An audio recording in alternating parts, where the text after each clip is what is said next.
영화 민스미트 작전은 전쟁과 스파이 그리고 로맨스가 결합된 실화를 바탕으로 만들어진 영화입니다. 히틀러를 속이기 위해서 연고 없는 시신을 영국에서 중요한 요직에 있는 사람으로 위장하여서 그가 가지고 있는 문서가 기밀 문서인 것 마냥 포장해서 의도적으로 독일군이 그 문서를 읽게 하는, 말 그대로 미끼 작전이라고 볼 수가 있습니다. 거짓된 정보를 의도적으로 흘리는 것이죠. 이러한 스파이 작전이 어떻게 로맨스와 연결될 수 있는가, 그것이 이 영화의 핵심인 것이죠.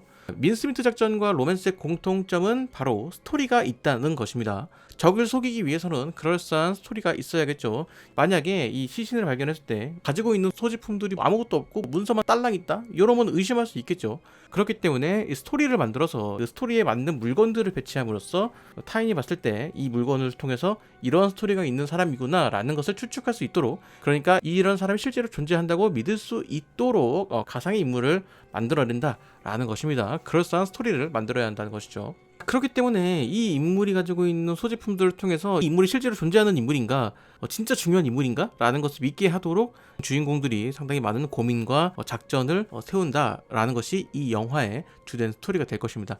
그 스토리의 중심에는 바로 아내에 대한 사랑이 있다라는 것입니다. 군인으로 위장을 하였기 때문에 그의 가슴 주머니에 있을 법한 아내의 사진으로 쓸 사진이 필요했고, 그 사진의 인물로 적합하다고 생각한 인물이 주인공이었던 진이 되는 것입니다. 그리고 그 진과 함께 일하는 몬테규와 첨리의 미묘한 삼각관계가 이 영화의 주된 스토리가 되는 것이죠.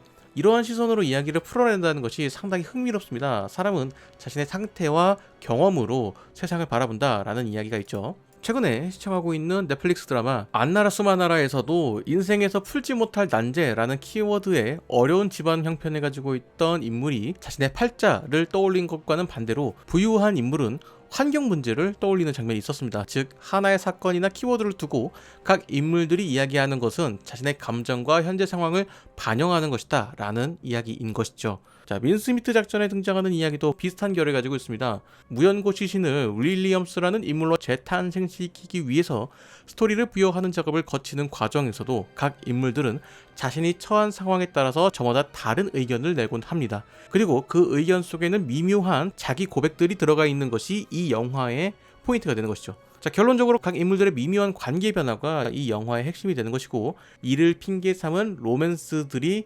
등장하는 과정에서 이러한 감정 표현들이 등장한다라는 것입니다. 하지만 영화를 보면서 이러한 것들을 모두 느끼면서 영화를 보실 분들은 많이 없었을 것이다 라고 생각을 합니다.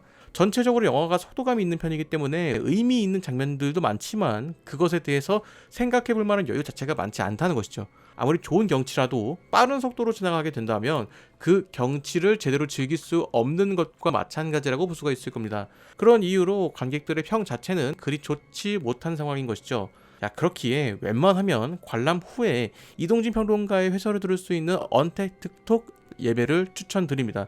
이 해설을 듣게 된다면 영화의 진가를 알 수 있고, 또 한 가지 이동진 평론가의 진가를 확인할 수가 있을 겁니다. 이 영화를 보고 이동진 평론가가 007 시리즈의 이야기를 할 것이라고는 전혀 상상하지 못했거든요. 아, 이것이 진짜 평론가의 눈인가? 라는 생각이 들 정도로 정말 흥미로운 이야기들이 많았습니다. 그래서 아직 영화를 안 보신 분들이라면, 혹은 영화를 보셨는데 좀 이해를 못하겠다 라는 생각이 드시는 분들은 요거 한번 예매를 하셔가지고 그 해설 한번 들어보시는 건 어떨까? 라는 말씀을 드려봅니다. 그리고 영화를 보고 나오면서 최근 전쟁 영화에 대한 생각을 좀 해보게 되었습니다. 과거 전쟁 영화라고 한다고 하면 승리한 전쟁을 다루는 경우가 많았습니다. 각 인물들이 작전을 성공시키는 그런 희열이 느껴지는 그런 영화들이 많았죠. 하지만 최근에 제작되는 전쟁 영화들은 실패한 전쟁에 대해서 이야기를 다루기도 하고, 조금 더 정확하게 이야기하자면 전쟁의 참혹함을 다루는 것에 집중한다 라는 표현이 좀 더 맞을 것 같습니다. 그렇기 때문에 전쟁을 상당히 리얼하게 다루거나 상당히 무미건조하게 다루는 등 전쟁 자체를 즐길거리로 소비하지 않으려는 태도가 많이 보인다라는 것입니다. 자, 그렇기 때문에 전쟁 영화라고 하더라도 전쟁이 소재가 되는 것이지, 전투 장면이 주로 등장하는 영화의 빈도수가 과거에 비해서 적어졌다라는 것이 저의 생각입니다. 대표적인 영화가 바로 덩케르크가 될 것이죠. 자, 이 영화는 후퇴 작전을 그린 영화입니다. 그리고 전투에 참여한 군인들에게 위로를 건네는 그런 영화인 것이죠. 자, 국제적으로도 전쟁을 통해서 무고한 청년을 잃었다라는 표현을 과거에 비해서 조금 더 자주 만나볼 수 있습니다. 개개인이 더 중요해진 시대에 국가의 분쟁으로 인해서 사실상 아무런 잘못이 없는 개인이 희생을 해야 한다는 뭐 그런 상황이죠. 정작 전쟁의 원인 제공자이자 당사자라고 할 수 있는 높은 사람이라는 작자들은 메시지만 전달할 뿐이죠. 비교적 최근에 개봉했던 킹스맨 퍼스트 에이전트에서도 이러한 이야기를 다루고 있다라고 생각을 합니다. 국가를 위해서 싸우겠다며 참전한 군인들의 희생이 영화의 주된 사건이 되기도 하죠. 그리고 그 전쟁의 원인은 형제 간의 권력 싸움이었고 누군가의 입속을 위한 것이었다라는 것이 이 영화의 메시지 중 하나이기도 했습니다. 자, 그렇기에 전쟁은 누구를 위한 것일까라는 생각을 해보게 되는 것입니다. 아프가니스탄 전쟁을 벌인 미국에서 수많은 희생자가 발생하기도 하였고 시리아의 내전으로 인해서 무고한 민간인들의 피해가 생기는 등 많은 사람들이 전쟁으로 인해서 희생되었다라는 것입니다. 과거 유럽은 수많은 전쟁을 치러온 국가입니다. 그렇기 때문에 전쟁을 할 때마다 수많은 사람들이 목숨을 잃었고 이후에는 사람 자체가 귀해지는, 사람이 자원이 되는 그런 상황이 발생하기도 했습니다. 그렇기 때문에 유럽 사회는 사람 자체가 소중한, 사람을 소중하게 여기는 그런 문화들이 형성되었던 것이죠.